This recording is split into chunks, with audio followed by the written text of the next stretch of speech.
जय गुरुजी, शुक्राना गुरुजी, अनंतम अनंतम शुक्राना गुरुजी। गुरुजी महाराज जी के श्री चरणों में कोटि कोटि प्रणाम और गुरुजी की प्यारी सभी संगत को जय गुरुजी।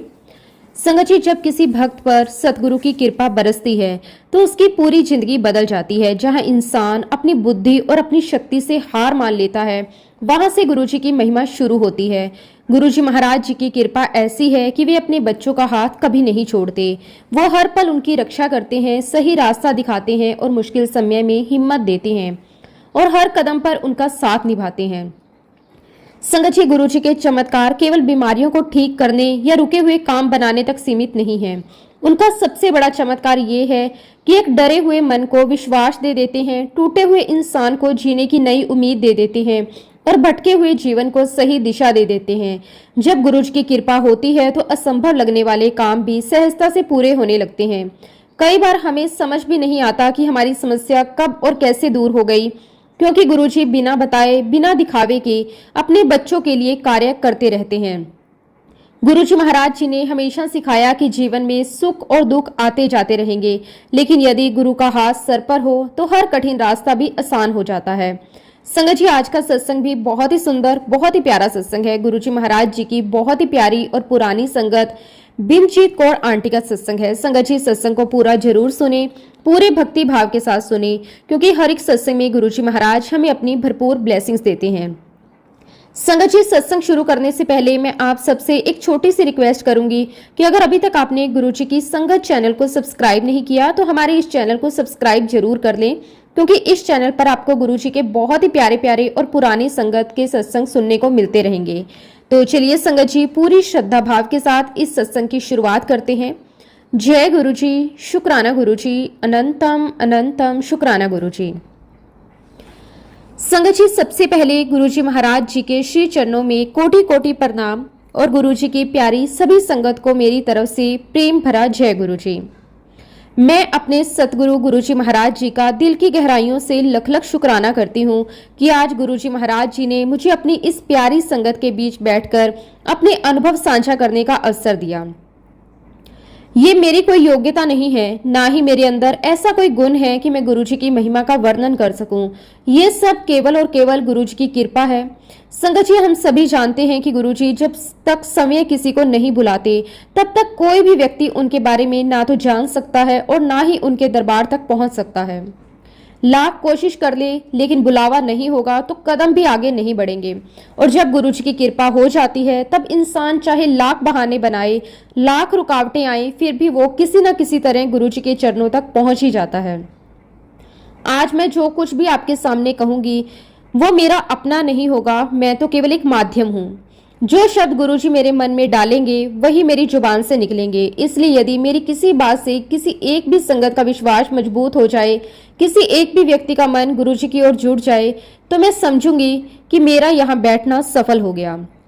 संगत जी, मैंने अपने जीवन में गुरुजी की ऐसी ऐसी लीलाएं देखी हैं जिन्हें याद करके आज भी आंखें नम हो जाती हैं। कई बार ऐसा हुआ कि जहां कोई उम्मीद दिखाई नहीं देती थी, वहां गुरुजी ने नया रास्ता खोल दिया। एक बार ऐसा हुआ कि जब सब दरवाजे बंद हो गए तब गुरुजी ने ऐसा मार्ग बनाया जिसकी हमने कभी कल्पना भी नहीं की थी। लेकिन ये सब बात की बातें हैं। हर किसी की तरह मेरी भी गुरुजी तक पहुंचने की एक यात्रा रही है और आज मैं उसी यात्रा की शुरुआत आपके साथ साझा करना चाहती हूँ। संगत जी, हम एक सिख परिवार से संबंध रखते हैं। बचपन से ही हमारे घर में गुरबाणी का वातावरण था। सुबह शाम पाठ होता था, गुरुद्वारे जाना, माथा टेकना, गुरबानी सुनना हमारे परिवार की दिनचर्या का हिस्सा था। हमारे मम्मी पापा ने हमें हमेशा यही सिखाया कि ईश्वर एक है, उसी का नाम लेकर जीवन बिताना चाहिए। इसी कारण हमारा किसी दूसरे स्थान पर जाने का कभी विचार ही नहीं आया।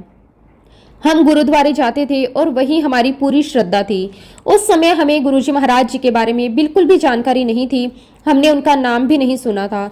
ना हमें ये पता था कि जालंधर में एक ऐसे महान संत विराजमान हैं जिनके चरणों में लाखों लोग अपनी परेशानियां लेकर आते हैं और जिनकी कृपा से लोगों का जीवन बदल जाता है। लेकिन संगत जी, जब समय आता है तो समय परमात्मा अपने भक्त को अपने पास बुला लेते हैं। इंसान सोचता कुछ और है, लेकिन होता वही है जो ऊपर वाला चाहता है। हमारी जिंदगी में भी कुछ ऐसा ही होने वाला था। आज पीछे मुड़कर देखती हूँ तो लगता है कई महीनों पहले से ही गुरुजी ने हमारी जिंदगी में ऐसी परिस्थितियां बनानी शुरू कर दी थी जिनके माध्यम से हमें उनके चरणों तक बुलाना था। उस समय हमें ये सब समझ में नहीं आता था, लेकिन आज सब कुछ बिल्कुल स्पष्ट दिखाई देता है। संगत जी, बात सन 1992 की है। वो समय हमारी जिंदगी का बिल्कुल सामान्य समय था। घर परिवार की जिम्मेदारियां थी, दैनिक कामकाज चलता रहता था।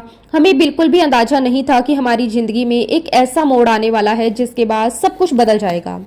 उसी समय पटियाला से एसपी आंटी गुरुजी महाराज जी के दर्शन करने के लिए जलंधर आई। उनका गुरुजी के प्रति बहुत ही गहरा प्रेम और अटूट विश्वास था। वे जब भी अवसर मिलता गुरुजी के दर्शन करने चली आती थी। इस बार भी बड़े प्रेम और उत्साह के साथ वे कई घंटों का सफर तय करके जलंधर पहुंची थी। उनके मन में केवल एक ही इच्छा थी, गुरुजी के चरणों में बैठकर उनका आशीर्वाद प्राप्त करना। लेकिन संगत जी, गुरुजी की लीला को कौन समझ सकता है। जब वे वहां पहुंची तब गुरुजी ने उन्हें दर्शन नहीं दिए। बाहर ही संदेश भिजवा दिया कि आप बाहर से ही प्रणाम करके वापिस चली जाइए। सामान्य दृष्टि से देखें तो किसी को ये बात समझ नहीं आएगी। कई लोगों के मन में प्रश्न भी उठ सकता है कि इतनी दूर से आई संगत को दर्शन क्यों नहीं मिले। लेकिन जो गुरुजी को जानते हैं वे जानते हैं कि गुरुजी का हर निर्णय किसी न किसी बड़े उद्देश्य से होता था। वे कभी भी बिना कारण कुछ नहीं करते थे। उस समय शायद किसी को कुछ समझ नहीं आया होगा। खुद एसपी आंटी भी सोच रही होगी कि ऐसा क्यों हुआ, लेकिन बाद में पता चला कि गुरुजी की उस लीला के पीछे किसी और का कल्याण छिपा हुआ था, और वो व्यक्ति मैं थी। संगत जी, क्योंकि एसपी आंटी लगभग 4 घंटे का लंबा सफर तय करके पटियाला से आई थी, इसलिए उसी दिन वापस लौटना उनके लिए संभव नहीं था। उन्होंने सोचा कि रात मेरे घर रुक जाती हूँ और अगले दिन वापस चली जाऊंगी, इसलिए वो सीधे मेरे घर आ गई। हमने उनका प्रेम से स्वागत किया, रात का भोजन साथ किया, परिवार की सामान्य बातें होती रही, घर गृहस्थी की बातें हुई, रिश्तेदारों की बातें हुई। लेकिन आश्चर्य की बात यह थी कि पूरी रात उन्होंने एक बार भी गुरुजी का नाम नहीं लिया। उन्होंने ना गुरुजी के बारे में कुछ बताया, ना उनके दरबार की चर्चा की, और ना ही दर्शन ना मिलने की कोई बात कही। आज सोचती हूँ तो लगता है कि शायद गुरुजी ने उन्हें भी उसी समय तक चुप रहने का संकेत दिया होगा, क्योंकि हर बात का एक निश्चित समय होता है। जब तक समय नहीं आता तब तक गुरुजी अपनी लीला प्रकट नहीं करते। अगली सुबह वातावरण बिल्कुल शांत था। हम सब चाय पी रहे थे, तभी अचानक एसपी आंटी ने बड़े प्रेम से मेरी तरफ देखा और बोली, मैं तुझे एक बात बताना चाहती हूँ। फिर उन्होंने पहली बार गुरुजी महाराज जी के बारे में विस्तार से बताना शुरू किया। उन्होंने बताया कि गुरुजी कैसे अपने भक्तों का ध्यान रखते हैं, कैसे लोगों की परेशानियां दूर होती हैं, कैसे उनके दरबार में बैठते ही मन को शांति मिलती है, और कैसे गुरुजी बिना कुछ पूछे ही सब कुछ जान लेते हैं। मैं बड़े ध्यान से उनकी बातें सुनती रही। मेरे लिए ये सब बिल्कुल नया था। मैंने पहले कभी ऐसी कोई बातें नहीं सुनी थी। उनकी बातों में इतना अपनापन और सच्चाई थी कि मेरे मन में भी उत्सुकता पैदा होने लगी। कुछ देर बाद उन्होंने बड़े प्यार से मेरा हाथ पकड़कर कहा, तू भी मेरे साथ गुरुजी के दर्शन करने चल। संगत जी, मैं यहाँ पर एक बात आपको जरूर बताना चाहती हूँ। मेरे हस्बैंड किसी भी भगवान या देवी देवता में विश्वास ही नहीं करते थे। उन्हें किसी भी धार्मिक स्थान पर जाने में कोई रुचि नहीं थी। वे साफ कहते थे, मैं किसी में विश्वास नहीं करता, इसलिए मेरे लिए अपने मन से कहीं भी चले जाना संभव नहीं था। मैं हमेशा उनसे पूछकर ही कहीं जाती थी। अब क्योंकि एसपी आंटी बार बार मेरे को रिक्वेस्ट करने लगी, तो मैंने सोचा कि पहले मैं अपने हस्बैंड से पूछ लेती हूँ। मैं उनके पास गई, बड़े प्यार से पूछा, क्या मैं इनके साथ इनके गुरुजी के यहाँ चली जाऊँ। उन्होंने बिल्कुल सहज भाव से कहा, देख, मैं तो किसी में विश्वास नहीं करता, अगर तेरा मन है तो तू चली जा। उनकी ये बात सुनकर मुझे भी आश्चर्य हुआ, क्योंकि मुझे उम्मीद नहीं थी कि वो इतनी आसानी से अनुमति दे देंगे। लेकिन आज समझ में आता है कि जब बुलावा गुरुजी का होता है तब परिस्थितियां भी वही बना देते हैं। जिस व्यक्ति को मना करना चाहिए था उसने भी बिना किसी बहस के हाँ कर दी, और इस प्रकार संगत जी मैं एसपी आंटी के साथ पहली बार गुरुजी महाराज जी के दर्शन करने पहुंच गई। संगत जी, यहाँ मैं आप सबसे अपने जीवन की एक ऐसी बात साझा करना चाहती हूँ जिसने मेरे पूरे जीवन को बहुत प्रभावित किया। आज जब मैं पीछे मुड़कर देखती हूँ तो समझ में आता है कि उस समय जो बात मुझे बहुत बड़ा दुख लगती थी, वही दुख आगे चलकर मेरे लिए सबसे बड़ी ब्लेसिंग बन गया। संगत जी, सन 1975 से ही मेरी एक आंख की रोशनी चली गई थी। उस समय इलाज भी करवाया, डॉक्टरों को भी दिखाया, दवाइयां भी चली, लेकिन कोई विशेष लाभ नहीं हुआ। धीरे धीरे मैंने इस बात को अपनी किस्मत मान लिया। इंसान जब बहुत प्रयास कर लेता है फिर भी परिणाम नहीं मिलता तो वो एक समय के बाद उस परिस्थिति को स्वीकार कर लेता है। मैंने भी यही किया। एक आंख से जीवन जीना सीख लिया, घर का काम भी करती थी, परिवार की जिम्मेदारियां भी निभाती थी, लेकिन कहीं ना कहीं मन के अंदर एक कसक हमेशा बनी रहती थी।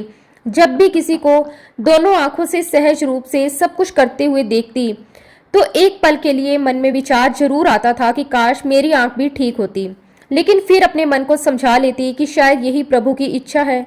संगत जी, उस समय मुझे बिल्कुल भी नहीं पता था कि परमात्मा मेरे लिए एक बहुत बड़ी योजना बना चुके हैं। आज मैं समझती हूँ कि गुरुजी पहले से ही अपने बच्चों की पूरी व्यवस्था कर देते हैं। जिस घटना को हम केवल एक दुख समझते हैं, वही आगे चलकर हमारे जीवन का सबसे बड़ा मोड़ बन जाती है। अब मैं आपको बताती हूँ कि एसपी आंटी मुझे गुरुजी के दरबार क्यों लेकर जाना चाहती थी। संगत जी, एसपी आंटी पहले गुरुजी के दरबार आ चुकी थी। उन्होंने अपनी आंखों से गुरुजी की अनेक लीलाएं देखी थी। उन्होंने देखा था कि किस प्रकार गुरुजी संगत के दुख दर्द दूर करते हैं। उन्होंने देखा था कि गुरुजी बिना किसी के बताए ही लोगों की समस्या जान लेते हैं। और सबसे बड़ी बात, उन्होंने गुरुजी के दरबार में रघुवीर अंकल को उनकी आंखों की रोशनी के लिए गुरुजी से ब्लेसिंग प्राप्त करते हुए देखा था। जब उन्होंने ये लीला देखी तभी उनके मन में मेरे लिए एक भाव आ गया। उन्होंने सोचा कि मेरी भी एक आंख की रोशनी वर्षों से नहीं है। यदि मैं भी गुरुजी के चरणों में पहुंच जाऊं तो गुरुजी जो उचित समझेंगे वही करेंगे। लेकिन संगत जी, यहाँ एसपी आंटी की एक बात मुझे आज भी बहुत प्रभावित करती है। उन्होंने कभी मुझसे ये नहीं कहा कि चल गुरुजी तेरी आंख ठीक कर देंगे। उन्होंने कभी कोई वादा नहीं किया। उन्होंने कभी कोई लालच नहीं दिया। उन्होंने केवल इतना कहा कि मेरे साथ गुरुजी के दर्शन करने चल। उन्होंने मेरे मन में किसी प्रकार की उपेक्षा नहीं जगाई। उन्होंने मेरी श्रद्धा को किसी चमत्कार के सहारे खड़ा करने की कोशिश नहीं की। शायद वे जानती थी कि गुरुजी के दरबार में कोई सौदा नहीं होता, वहां केवल समर्पण होता है, वहां केवल गुरु की इच्छा चलती है और जो भी होता है वही हमारे लिए सबसे अच्छा होता है। इसलिए उन्होंने मेरी आंख का विषय मुझसे बिल्कुल नहीं छेड़ा, बस प्रेम से मुझे अपने साथ ले आई। आज सोचती हूँ तो लगता है कि ये भी गुरुजी की ही लीला थी। यदि आंटी पहले ही मुझे कह देती कि गुरुजी तेरी आंख ठीक कर देंगे तो शायद मेरा मन भी उसी आशा में चला जाता। लेकिन गुरुजी पहले हमारे मन को अपने से जोड़ते हैं, चमत्कारों से नहीं। आज इतने वर्षों बाद मैं अपने जीवन के हर दुख का शुक्राना करती हूँ।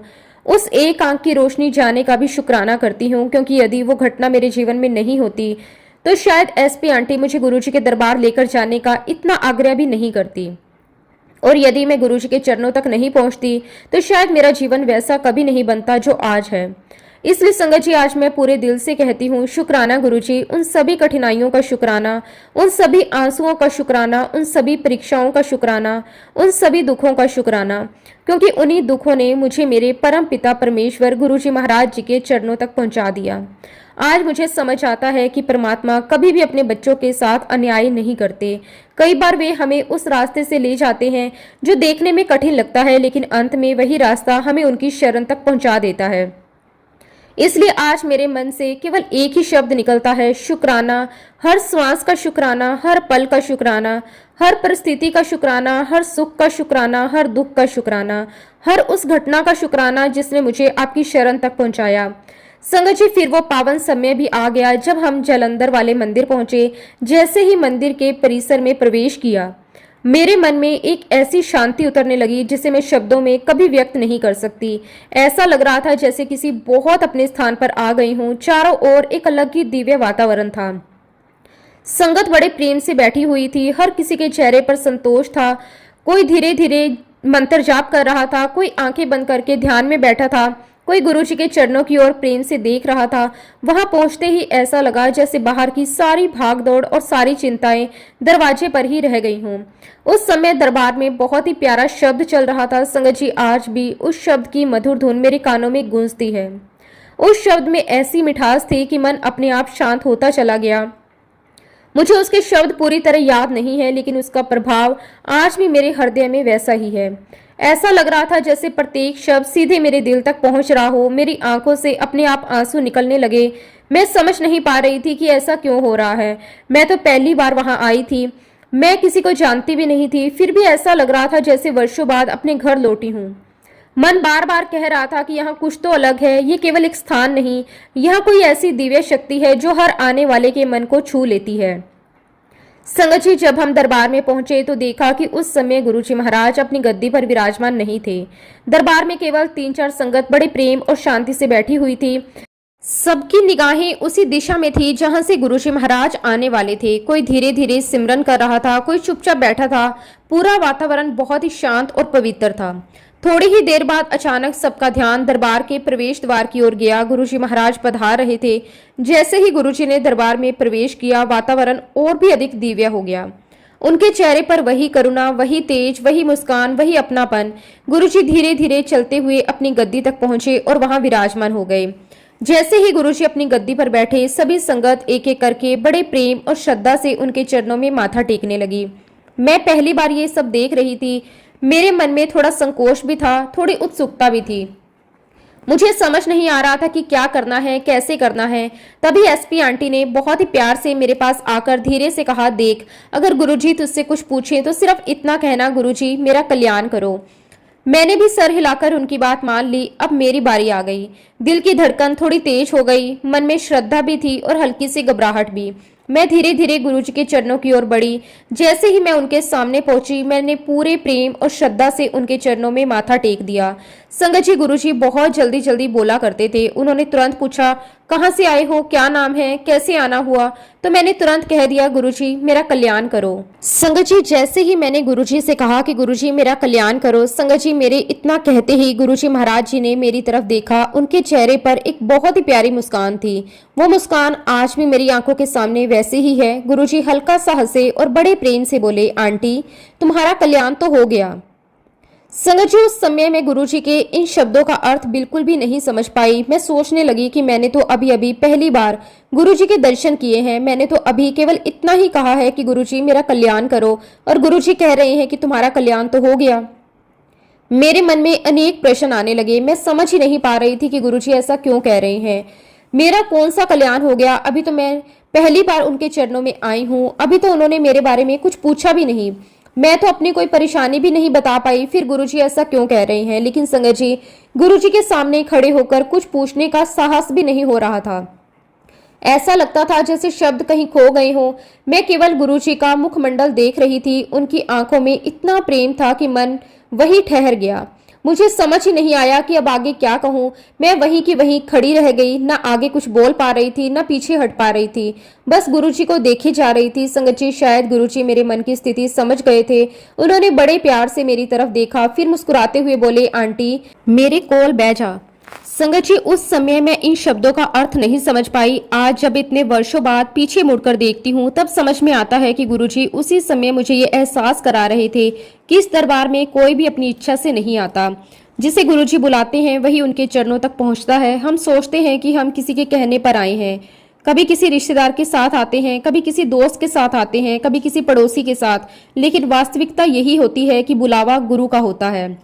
एसपी आंटी तो केवल एक माध्यम बनी थी, भेजने वाले तो गुरुजी महाराज समय थे। उस समय में इस रहस्य को नहीं समझ पाई, लेकिन आज ये बात बिल्कुल स्पष्ट है। संगत जी, उसके बाद मैं वहीं बैठ गई। दरबार में जो भी शब्द चल रहे थे मैं उन्हें सुनने लगी। आज भी जब उस दिन को याद करती हूँ तो ऐसा लगता है कि उस दिन दरबार में जो भी शब्द लगे थे वे सब सीधे मेरे दिल के लिए ही थे। हर उस पंक्ति में ऐसा महसूस हो रहा था जैसे कोई मेरे मन की बात जानता हो। हर शब्द मेरे अंदर उतरता चला जा रहा था। पहली बार मुझे एहसास हुआ कि गुरबानी केवल सुनी नहीं जाती, उसे महसूस भी किया जाता है। मैंने पहले भी गुरबानी बहुत बार सुनी थी, लेकिन उस दिन उसका प्रभाव कुछ अलग ही था। ऐसा लग रहा था जैसे हर शब्द मुझे भीतर से बदल रहा हो। मन बिल्कुल शांत होता जा रहा था। सारी बेचैनियां धीरे धीरे समाप्त होने लगी। मैं अपनी एक आंख की तकलीफ भी भूल गई। मैं ये भी भूल गई कि मैं पहली बार यहाँ आई हूँ। बस ऐसा लग रहा था कि यहीं बैठी रहूं, यही इस वातावरण में रहूं, यही गुरुजी के चरणों को देखती रहूं। संगत जी, थोड़ी देर बाद दरबार में चाय प्रसाद आया। वहां चाय भी केवल चाय नहीं लगती थी, वो भी गुरुजी का प्रसाद होती थी। सब संगत बड़े प्रेम से चाय प्रसाद ग्रहण कर रही थी। हमने भी श्रद्धा से चाय प्रसाद लिया। उस चाय का स्वाद आज भी याद है, क्योंकि उसमें केवल दूध, पानी और चीनी नहीं थी, उसमें गुरुजी का आशीर्वाद मिला हुआ था। संगत जी, वहां बैठकर ऐसा लग रहा था जैसे एक परिवार बैठा हो। कोई बड़ा छोटा नहीं, कोई अमीर गरीब नहीं, कोई ऊंचा नीचा नहीं, सब केवल गुरुजी के बच्चे थे। थोड़ी देर बाद गुरुजी महाराज समय संगत के साथ बातें करने लगे। उनकी बात करने की शैली बहुत ही सरल थी। वे किसी को डांटते भी थे तो उसमें भी प्रेम होता था। किसी से हंसकर बात करते थे, किसी का हाल पूछते थे, किसी के परिवार के बारे में पूछते थे, किसी को कोई सीख देते थे और कई बार साधारण सी बातों में जीवन का बहुत बड़ा संदेश दे देते थे। मैं भी वहीं बैठकर सब सुन रही थी, तभी अचानक गुरुजी ने मेरी तरफ देखा। उन्होंने अपने हाथ से मेरे घुटनों को हल्के से स्पर्श किया। उस स्पर्श में इतना अपनापन था कि मुझे लगा जैसे कोई अपना बहुत वर्षों बाद मिला हो। फिर गुरुजी महाराज जी ने मुस्कुराकर पूछा, आंटी तेरा कारवाला की करदा है? मैंने उनके प्रश्न का उत्तर दिया। गुरुजी मेरी बात ध्यान से सुनते रहे, फिर बड़े प्यार से बोले, आंटी तेरा कारवाला बड़ा चंगा है। संगत जी उस समय मेरे मन में बड़ा आश्चर्य हुआ।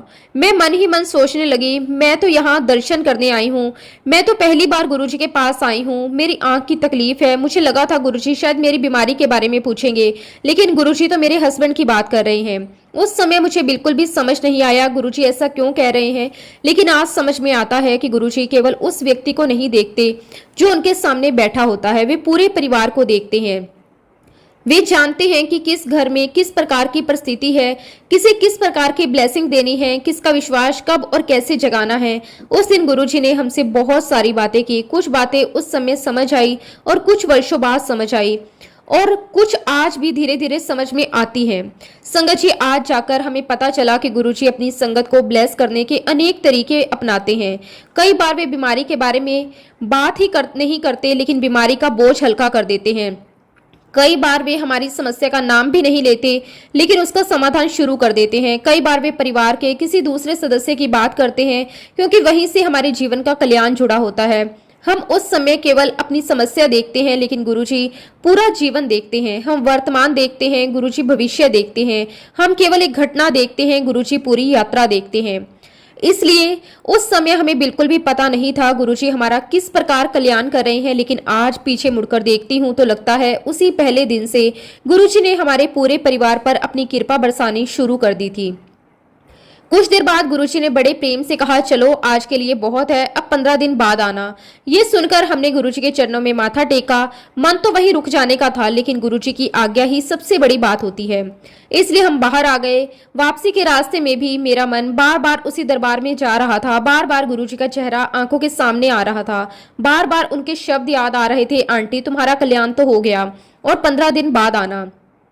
घर पहुंचने से पहले एसपी आंटी ने भी मुझे बड़े प्रेम से कहा, देख गुरुजी के यहाँ जरूर जाना। मैंने सर हिला दिया, लेकिन संगत जी उस समय मेरे मन में कुछ और ही चल रहा था। मैं सोच रही थी कि शायद मेरी गुरुजी के साथ की यात्रा यहीं तक थी, क्योंकि मेरी एक आंख की रोशनी नहीं थी। मैं अकेले कहीं आ जा नहीं सकती थी, हर बार किसी के साथ जाना संभव नहीं था। इसलिए मुझे लगा कि शायद अब दोबारा जाना नहीं हो पाएगा। लेकिन संगत जी जहाँ हमारी सोच समाप्त होती है, वहीं से गुरुजी की लीला शुरू होती है। घर पहुंचकर मेरे हस्बैंड ने बड़े सहज भाव से पूछा, कैसा लगा? मैंने बड़े उत्साह से उन्हें दरबार का पूरा वातावरण बताना शुरू किया। मैंने कहा कि गुरुजी के दरबार का वातावरण इतना अच्छा था कि शब्दों में बताना मुश्किल है। वहां गुरबानी के शब्द चल रहे थे, पूरा माहौल बहुत ही शांत था, मन को बहुत सुकून मिल रहा था। ऐसा लग रहा था जैसे सारी परेशानियां बाहर ही रह गई। वहां इतनी पॉजिटिविटी थी कि मन अपने आप हल्का हो गया। फिर मैंने कहा कि और गुरुजी लाल चोले में इतने सुंदर लग रहे थे कि नजर ही नहीं हट रही थी। बहुत ही गोरे चिट्टे थे, उनके चेहरे पर ऐसा तेज था जिसे शब्दों में नहीं बताया जा सकता। उनकी मुस्कान बहुत प्यारी थी, ऐसा लग रहा था जैसे वे सबको अपना ही मानते हों। संगत जी यहाँ मैं आपको एक बात और बताना चाहती हूँ। एसपी आंटी मेरे मम्मी पापा से पहले भी कई बार गुरुजी महाराज जी के बारे में बात कर चुकी थी। उन्होंने कई बार उन्हें गुरुजी की महिमा सुनाई थी, इसलिए जब हम गुरुजी के यहाँ जा रहे थे तो उन्हें पता था कि आज मैं पहली बार उनके दर्शन के लिए जा रही हूँ। और संगत जी जैसे ही मैं घर पहुंची, मेरे मम्मी पापा बड़ी ही उत्सुकता से मेरा इंतजार कर रहे थे। उन्हें पहले से पता था कि आज मैं पहली बार गुरुजी महाराज जी के दर्शन करने गई हूँ। जैसे ही मैं घर के अंदर आई, मेरे पापा ने सबसे पहले मुस्कुराकर मुझसे पूछा, क्या हुआ, कैसे रहे दर्शन, गुरुजी ने क्या कहा? मैंने बड़े सरल भाव से उन्हें सारी बातें बतानी शुरू कर दी। मैंने बताया कि दरबार का वातावरण कितना दिव्य था, गुरबानी के शब्द सुनकर मन को कितना सुकून मिला, गुरुजी कितने प्रेम से सब संगत से बातें कर रहे थे। फिर मैंने पापा को बताया कि गुरुजी ने जाते समय मुझसे कहा 15 दिन बाद आना। इतना कहकर मैं थोड़ी देर के लिए चुप हो गई। मेरे मन में एक चिंता थी। मैंने अपने पापा से कहा, मैं जाऊंगी कैसे? मेरे साथ तो कोई जाने वाला ही नहीं है। संगत जी उस समय मेरी परिस्थिति ऐसी थी कि मैं अकेले कहीं भी जा नहीं सकती थी, इसलिए मुझे हमेशा किसी न किसी का साथ चाहिए होता था। मैं सोच रही थी कि शायद अब गुरुजी के दर्शन दोबारा नहीं हो पाएंगे। लेकिन संगत जी, जब बुलावा गुरुजी का होता है तब रास्ते भी वही बनाते हैं। मेरे पापा ने बिना एक पल सोचे मुझसे कहा, नहीं, गुरुजी के यहाँ तो जरूर जाना है। उनकी आवाज में इतना विश्वास था कि मेरे मन की आधी चिंता उसी समय समाप्त हो गई। आज सोचती हूँ तो लगता है कि उस समय गुरुजी मेरे पापा के माध्यम से ही मुझे विश्वास दिला रहे थे कि बुलावा आया है तो रास्ता भी बनेगा। संगत जी, सचमुच वही हुआ। 15 दिन कैसे बीत गए पता ही नहीं चला। जिस दिन फिर से गुरुजी महाराज जी के दर्शन का समय आया, मेरी मम्मी मेरे साथ चलने के लिए तैयार हो गई और इस प्रकार संगत जी पूरे 15 दिन बाद मैं अपनी मम्मी के साथ फिर से गुरुजी महाराज जी के दरबार पहुंच गई। उस दिन मेरे मन में पहले दिन जैसी घबराहट नहीं थी। अब एक अपनापन सा महसूस होने लगा था। ऐसा लग रहा था जैसे किसी अनजान स्थान पर नहीं बल्कि अपने ही घर जा रही हूँ। जैसे ही मंदिर के पास पहुंची, मन अपने आप खुशी से भरने लगा। दूर से ही मंदिर दिखाई देता था तो दिल की धड़कन तेज हो जाती थी। मन में केवल एक ही उत्साह रहता था कि जल्दी से गुरुजी के दर्शन हो जाए। संगत जी, उस दिन भी दरबार का वातावरण उतना ही शांत और दिव्य था। गुरबानी के शब्द पूरे वातावरण को पवित्र बना रहे थे। संगत बहुत प्रेम से बैठी हुई थी। कोई सिमरन कर रहा था, कोई आंखें बंद करके ध्यान में बैठा था, कोई गुरुजी के दर्शन कर रहा था और मैं भी बड़े प्रेम से जाकर संगत में बैठ गई। धीरे धीरे मेरा गुरुजी के दरबार आना नियमित होने लगा। हर 15 दिन बाद जाने का सिलसिला चलता रहा। फिर कभी कभी उससे पहले भी अवसर मिल जाता। संगत जी, मुझे समझ ही नहीं आया कब गुरुजी का दरबार मेरी जिंदगी का सबसे प्रिय स्थान बन गया। पहले मैं केवल दर्शन करने जाती थी, फिर मुझे वहां बैठना अच्छा लगने लगा, फिर गुरबानी सुनना अच्छा लगने लगा, फिर संगत में बैठना अच्छा लगने लगा। धीरे धीरे ऐसा समय आ गया कि अगर कई दिन गुरुजी के दर्शन ना होते तो मन बेचैन रहने लगता। संगत जी, गुरुजी के दरबार में बैठकर शब्द गुरबानी सुनने का जो आनंद मिलता था उसे शब्दों में व्यक्त करना बहुत कठिन है। जैसे ही शब्द शुरू होते मन अपने आप शांत हो जाता, बाहर की सारी चिंताएं समाप्त हो जाती, घर की बातें भूल जाती, दुनिया की भागदौड़ भूल जाती। ऐसा लगता था जैसे केवल गुरुजी हैं, गुरबानी है और उनका आशीर्वाद है। यही तो गुरुजी के दरबार की सबसे बड़ी विशेषता थी। वहां बैठते ही मन हल्का हो जाता था। कई बार तो बिना किसी कारण आंखों से आंसू बहने लगते थे और उन आंसुओं में भी एक अलग ही आनंद होता था। संगत जी, एक और बात मैंने धीरे धीरे अनुभव करनी शुरू की। कई बार गुरुजी ऐसी बातें कह देते थे जिन्हें सुनकर मैं हैरान रह जाती थी। मैं सोचती थी कि ये बात तो मैंने किसी को भी नहीं बताई, फिर गुरुजी को कैसे पता। धीरे धीरे मेरा विश्वास और मजबूत होता चला गया और गुरुजी केवल सामने दिखाई देने वाली बातें ही नहीं जानते, वे हमारे मन की हर एक बात जानते हैं। जब भी मैं अपनी मम्मी के साथ दरबार में पहुंचती, गुरुजी मुझे देखते ही मुस्कुरा देते और बिना किसी के बताए तुरंत कह देते, आ गई अपनी मम्मी के साथ। संगत जी, मैं उस समय मन ही मन बहुत सोचती थी। मैं अपने आप से पूछती, गुरुजी को कैसे पता कि ये मेरी मम्मी है? अगर ये मेरी मदर इन लॉ होती तो? मैंने तो कभी गुरुजी को अपने परिवार के बारे में विस्तार से बताया ही नहीं, फिर उन्हें ये सब कैसे मालूम? उस समय मेरी समझ बहुत छोटी थी। मैं बार बार आश्चर्य करती रही। आज समझ में आता है कि मैं किसके सामने बैठी थी। वो कोई साधारण महापुरुष नहीं थे, वो तो जानी जान थे, वो तो अंतर्यामी थे। वो हमारे मन की प्रत्येक बात जानते थे, हमारे परिवार के प्रत्येक सदस्य को जानते थे, हमारे आने जाने का समय जानते थे, हमारे सुख दुख को जानते थे, हमारे पिछले कर्म जानते थे और हमारे भविष्य तक को जानते थे। उनसे कुछ भी छिपा नहीं था। संगत जी, इसी बीच मेरे हस्बैंड रोज अपनी नौकरी पर जालंधर जाया करते थे। उनका रोज का वही रास्ता था और उसी रास्ते में गुरुजी का मंदिर भी पड़ता था। लेकिन आश्चर्य की बात देखिए, इतनी बार उस रास्ते से गुजरने के बाद भी उन्हें ये नहीं पता था कि यहाँ गुरुजी का दरबार है। यही तो गुरुजी की लीला है। जब तक बुलावा नहीं होता तब तक इंसान दरवाजे के सामने से भी निकल जाए फिर भी उसे पता नहीं चलता, और जब बुलावा आ जाता है तब हजारों किलोमीटर दूर बैठा व्यक्ति भी उनके चरणों तक पहुंच जाता है। धीरे धीरे मेरे हस्बैंड को भी ये समझ में आने लगा कि मेरा मन गुरुजी के दरबार में बहुत लगता है। उन्होंने देखा कि वहां से लौटने के बाद मैं पहले से अधिक शांत रहने लगी हूँ। मेरे अंदर पॉजिटिव सोच आने लगी है, मेरे स्वभाव में परिवर्तन आने लगा है, मैं पहले से अधिक संतुष्ट रहने लगी हूँ। शायद यही सब देखकर उन्होंने भी कभी मेरे जाने से मना नहीं किया। संगत जी, फिर एक समय ऐसा आया जब भी मेरे हस्बैंड अपनी नौकरी पर जालंधर जाते, वे मुझे रास्ते में गुरुजी के दरबार छोड़ देते। वो समय कार रोकते, मुझे मंदिर के बाहर उतारते और फिर अपनी नौकरी पर चले जाते।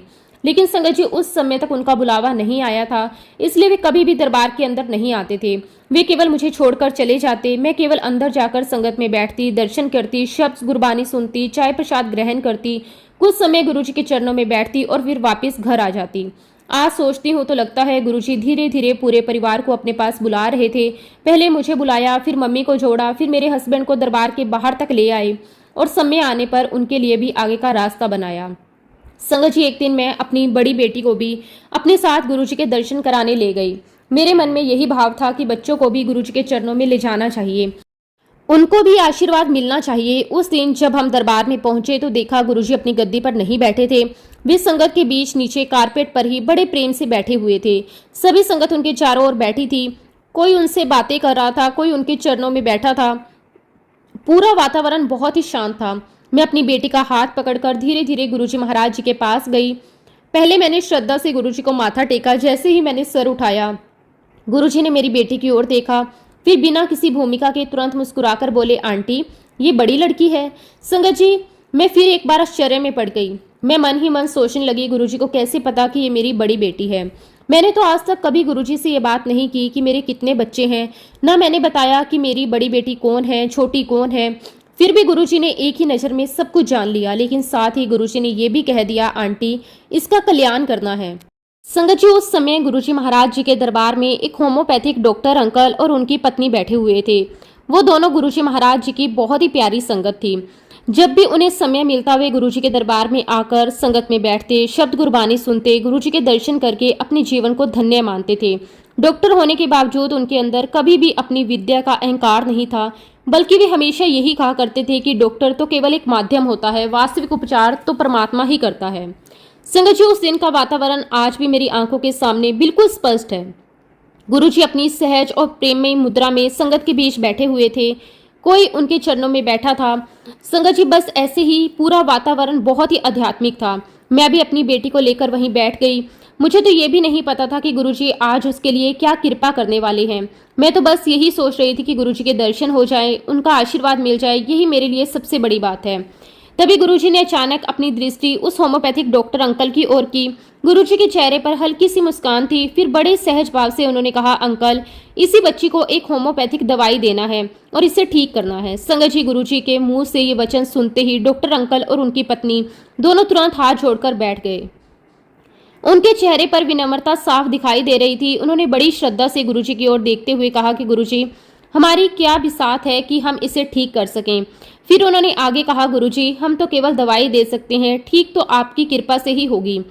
उनकी पत्नी ने तुरंत हाथ जोड़कर कहा, गुरुजी आपके आगे तो हर डॉक्टरी फेल है, आपकी ब्लेसिंग के बिना कोई दवा काम नहीं कर सकती। संगत जी, उस समय मैं इन बातों को केवल सुन रही थी। शायद उस समय मुझे इन शब्दों का पूरा अर्थ समझ नहीं आया था, लेकिन आज इतने वर्षों बाद जब अपने जीवन की हर घटना को जोड़कर देखती हूँ तब मुझे महसूस होता है कि उन्होंने जो कहा था वो केवल श्रद्धा में कही हुई बात नहीं थी, बल्कि एक अनुभव था। आज मैं पूरे विश्वास के साथ कह सकती हूँ कि गुरुजी की कृपा के सामने संसार की सबसे बड़ी शक्ति भी छोटी पड़ जाती है।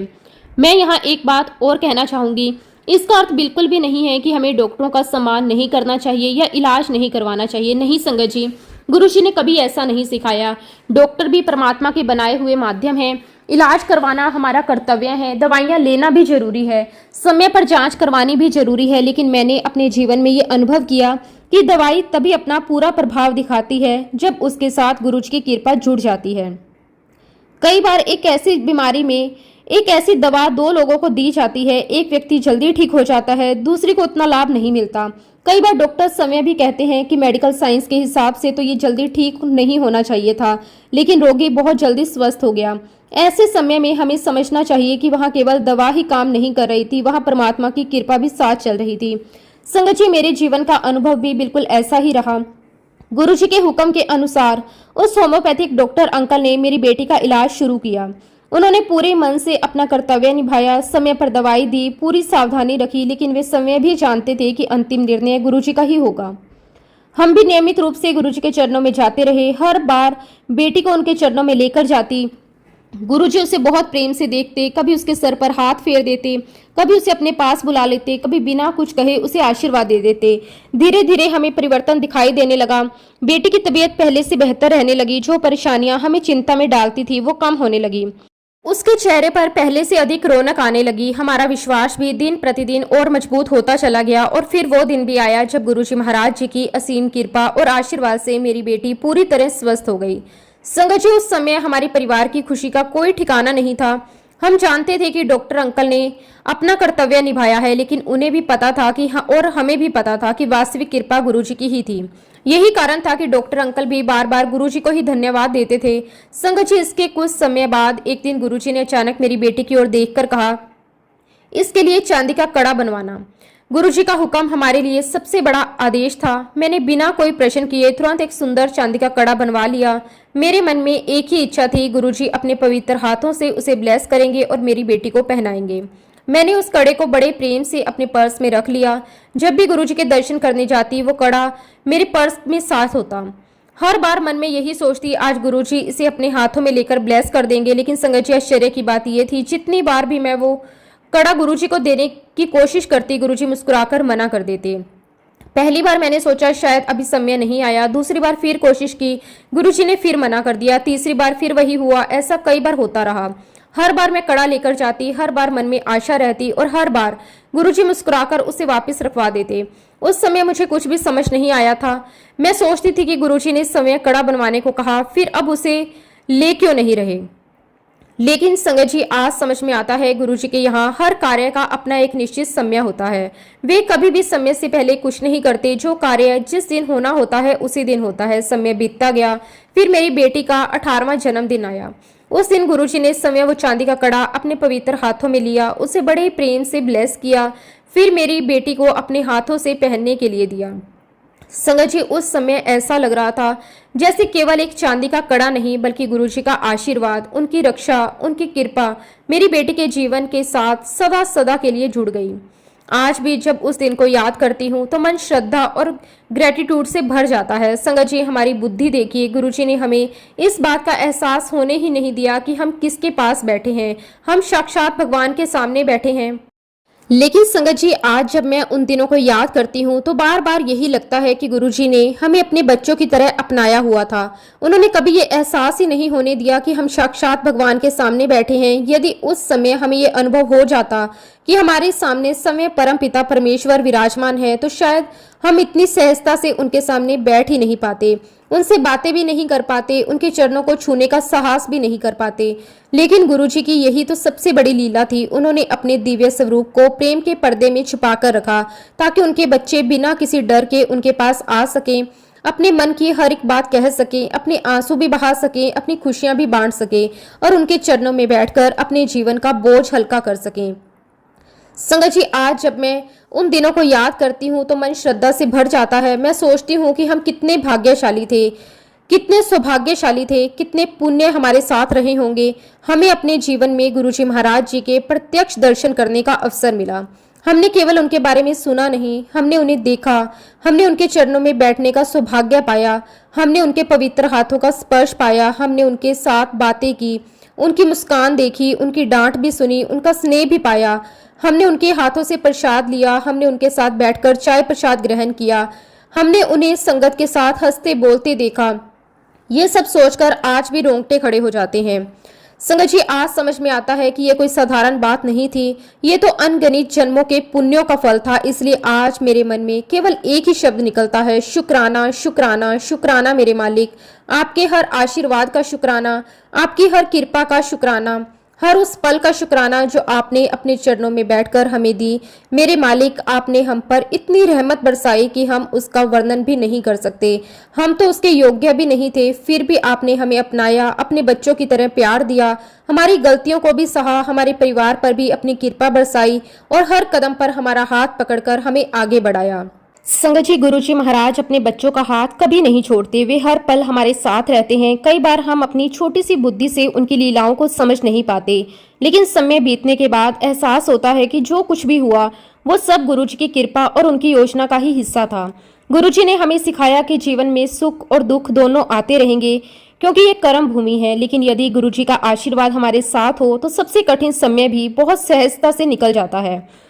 वे हमें केवल परेशानियों से बाहर ही नहीं निकालते, बल्कि उन्हें सहने की शक्ति, विश्वास और धैर्य भी देते हैं। संगत जी, अंत में मैं बस गुरुजी महाराज जी के श्री चरणों में बारंबार कोटि कोटि प्रणाम करते हुए यही प्रार्थना करती हूँ कि जैसे उन्होंने हमारे इस परिवार पर अपनी असीम कृपा बरसाई है, वैसे ही गुरुजी महाराज अपनी पूरी संगत पर सदैव अपनी रहमत बनाए रखें। और इसी के साथ संगत जी, अब मैं अपने शब्दों को, अपनी वाणी को यहीं पे विराम देती हूँ। जब भी गुरुजी महाराज मुझे आज्ञा देंगे, मैं अपना अगला शुक्राना सत्संग भी आप सबके साथ जरूर शेयर करूंगी।